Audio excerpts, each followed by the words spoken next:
السلام علیکم دوستو، کیسے ہیں آپ سب؟ میں امید کرتا ہوں انشاءاللہ آپ سب اللہ تعالیٰ کے فضل و کرم کے ساتھ خیر و عافیت کے ساتھ ہوں گے۔ اچھا دوستو، آپ لوگ جانتے ہیں جیسا کہ ہمارے چینل پر ایک سیریز چل رہی ہے تجوید سیکھنی ہے کے نام سے، تو آج میں نے سوچا کہ میں ایک حدیث مبارکہ پڑھ رہا تھا تو میں نے سوچا کہ آپ لوگوں کے ساتھ بھی شیئر کروں۔ بہت ہی زیادہ جو ہے نا وہ آج کل ہمارے لوگوں کی روٹین بن چکی ہے، تو حدیث کا جو عنوان ہے وہ میں اس حوالے سے آپ کو بتاتا چلوں کہ ہم لوگ کبھی اکثر غصے میں یا کسی بھی شخص کو کوئی چیز کا واسطہ دینا ہو یا کوئی کام سے روکنا ہو یا کسی کام کرنے کا یعنی کہ اس کو کہنا ہو تو ہم اس کو کہہ دیتے یا تجھے تیرے ماں باپ کی قسم کہ تو اس طرح کر دے، یا تو تجھے تیرے ماں باپ کی قسم تو اس طرح نہ کر، وغیرہ وغیرہ۔ تو آج اس بارے میں ہم نے سوچا کہ پڑھیں کہ حدیث اور شریعت اس بارے میں ہمیں کیا حکم دیتی ہے کہ کیا یہ کر سکتے ہیں یا نہیں۔ تو یہ صحیح البخاری کی حدیث ہے، 6108 نمبر حدیث ہے۔ آپ لوگ یہ حدیث بھی دیکھ سکتے ہیں، صحیح البخاری کے اندر موجود ہے کہ ایک دفعہ اللہ کے نبی صلی اللہ علیہ وسلم آئے اور دیکھا کہ حضرت عمر رضی اللہ عنہ جو ہے وہ اپنے باپ کی قسم اٹھا رہے ہیں، تو آپ صلی اللہ علیہ وسلم نے ان کو منع کیا، ان کو پہلے آواز دی، فناداہم، ان کو حدیث کے الفاظ ہیں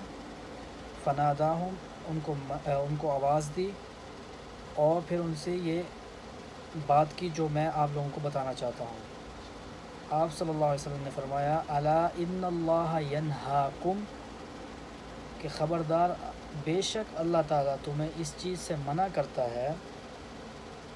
ان یحلفوا لآبائکم، یہ کہ تم ان تحلفوا لآبائکم، یہ کہ تم قسم اٹھاؤ اپنے ماں باپ کی، فمن کان حالفا، بس اگر تم قسم اٹھانا چاہتے ہو، یا فمن کان حالفا، اگر کوئی قسم اٹھائے تم میں سے، فلیحلف باللہ، تو وہ صرف اللہ کی قسم اٹھائے،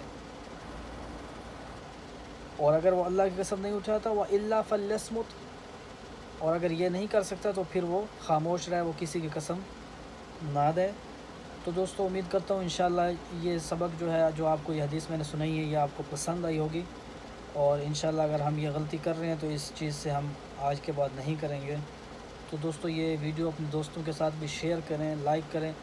تاکہ ان دوسرے لوگوں تک بھی آپ کے پیغام، یہ اللہ کے نبی کا جو پیغام ہے، یہ آپ کے ذریعے ان تک پہنچ سکے اور ہمیں اس چیز کا ثواب ملتا رہے۔ تو آخر میں بس یہی کہنا چاہوں گا، جن لوگوں نے ابھی تک میرے چینل کو سبسکرائب نہیں کیا تو پلیز اس چینل کو سبسکرائب کریں، تاکہ اس طرح کی مزید اچھی احادیث اور قرآن مجید کے متعلق جو باتیں ہیں وہ آپ تک پہنچ سکیں۔ السلام علیکم ورحمۃ اللہ وبرکاتہ۔